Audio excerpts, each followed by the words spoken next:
Réunir les principaux décideurs publics et privés engagés en faveur de la mobilité durable, pari tenu pour les rencontres internationales des voitures écologiques. Durant cette journée, le circuit Paul Mécanique d'Alès est devenu le théâtre d'importants débats sur le thème des voitures écologiques. Les enjeux, c'est de débattre de la place de la voiture écologique dans la ville, donc qu'il y ait moins de pollution demain, et on rencontre des responsables privés, des responsables publics, parce que les élus locaux ont une immense responsabilité, c'est eux qui définissent le cadre juridique, et bien évidemment, on fait un grand point sur la voiture électrique, mais aussi sur le bioéthanol, le GPL, tout ce qui est disponible aujourd'hui pour voir comment encourager encore plus fortement la possibilité pour les consommateurs d'acheter des véhicules propres. C'est ce qui est partagé ici par les parlementaires français, relativement nombreux qui sont là, c'est de lier de façon étroite la mobilité aux questions environnementales qui sont liées au climat, à la santé, le prince l'a rappelé, et donc à l'intérêt de développer des activités qui vulgarisent l'utilisation de véhicules écologiques. Après avoir clôturé les débats de cette matinée, le souverain a rendu une visite aux différents stands présents. Vélo électrique, transport en commun propre ou bien même projets étudiants, tous s'étaient mobilisés lors de ces rencontres internationales. Éthanol hybride ou 100% électrique, une véritable opportunité pour les constructeurs qui souhaitent montrer l'exemple.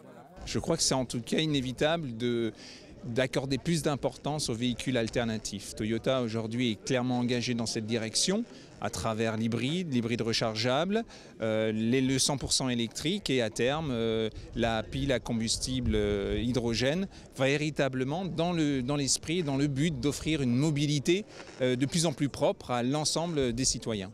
L'automobile a atteint un tournant de son histoire, une augmentation du coût des hydrocarbures, une nécessité de préserver l'environnement et la crise économique ont largement amplifié le phénomène mobilité durable. Véritable précurseur, la principauté a pris conscience de ces enjeux il y a bien longtemps. Le Rocher, très clairement, a de l'audace. Il est allé beaucoup plus loin que tout le monde. Il a toujours voulu essayer tout ce qui se faisait en termes de modernité et de développement. Il a finalement un extraordinaire laboratoire d'essai à Monaco. Nous avons un partenariat fort avec les organisateurs de Rive qui partagent encore une fois ce qui est une activité ou une action forte en principauté de Monaco. C'est pour cela que le prince a accepté de venir participer à ces Rives cette année, comme il avait fait il y a 3 ans d'ailleurs.